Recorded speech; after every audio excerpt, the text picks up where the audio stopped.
This is Sunny Kumar Gupta.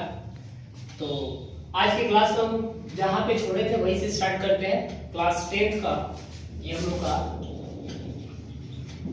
Class 10th का जो हम लोग पढ़ रहे थे चैप्टर लाइट, यानी इसको बोलते हैं प्रकाश।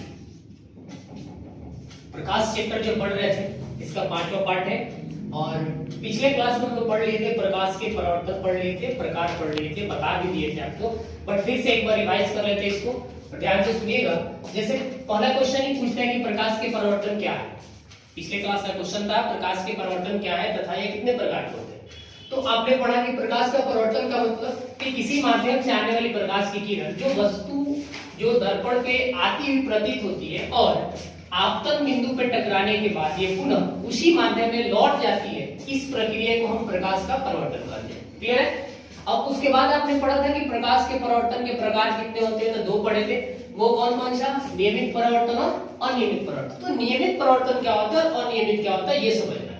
हमें ये समझना है कि देखिए नियमित परावर्तन का मतलब क्या होता है कि जब भी प्रकाश की किरणें जब वो परावर्तित होती है ना, किसी माध्यम से आने वाली प्रकाश की किरण जब परावर्तक सतह पे टकराती है तो टकराने के बाद वो एक नियम को फॉलो करती है, एक नियम के अकॉर्डिंग वो रिटर्न होती है, परावर्तित होती है। तो इसको हम लोग परावर्तन, ये नियमित परावर्तन करते हैं। ऐसे परावर्तन जैसे देखिएगा, अगर ये एक कण मान लीजिए कि 30 डिग्री का है, ठीक है, 30 डिग्री से आया और ये रिटर्न होकर 30 डिग्री में रिटर्न चला गया, ठीक है, तो एक नियम को फॉलो किया। बट इसको देखिएगा, अगर ये 60 का है तो ये भी 60 में रिटर्न हो, अगर ये मान लीजिए 50 का है तो ये भी 50 में चला गया। तो ये एक रूल को फॉलो कर रहा है, ये नियम को फॉलो करता है। तो नियम को फॉलो करने वाला जो होता है वो नियमित परावर्तन होता है। नेक्स्ट होता है आपको अनियमित। अनियमित का मतलब क्या होता है कि वैसा प्रकाश का जो वैसा परावर्तन जो एक रुखड़ी सतह, रुखड़ी चमकीली सतह पे रुखड़ी चमकीली सतह पे पड़ती है और उसका परावर्तन जो होता है ना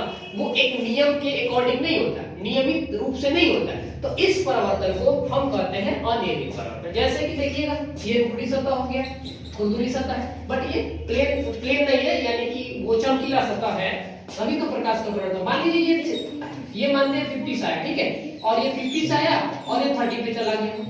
ये मान लीजिए कि 60 पे आ रहा है और 90 पे चला गया। तो बताइए, आप बताइए ये रूल को फॉलो कर रहा है क्या? नहीं कर रहा है ना। जब ये किसी रूल को फॉलो नहीं करता है तो इसको अनियमित परावर्तन कहते हैं, और जब ये रूल को फॉलो करता है तो इसको नियमित परावर्तन कहते हैं। नेक्स्ट टॉपिक अब आपको मिलेगा प्रकाश के परावर्तन के नियम। ये सेकंड क्लास में बताया गया था, फर्स्ट क्लास में बताया गया था, बट अब आपको क्वेश्चन पढ़ना है कि प्रकाश के परावर्तन के कितने नियम होते हैं। यानी प्रकाश के परावर्तन के 2 नियम होते हैं।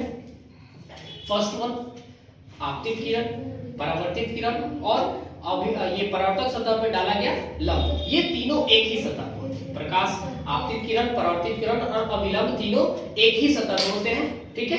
उसके बाद आता है दूसरा नंबर। तो दूसरा नंबर आपको क्या होता है कि इसमें आपतन कोण परावर्तन कोण के हमेशा बराबर होते हैं। तो ये हो गया आपका क्वेश्चन प्रकाश के परावर्तन के नियम, यानी प्रकाश के परावर्तन के 2 नियम होते हैं, बता दिया गया आपको। अब इसके बाद आता है कि प्रतिबिंब किसे कहते हैं। नेक्स्ट टॉपिक होगा कल के क्वेश्चन का, जो बोला है कि प्रतिबिंब किसे कहते हैं तथा ये कितने प्रकार के होते हैं।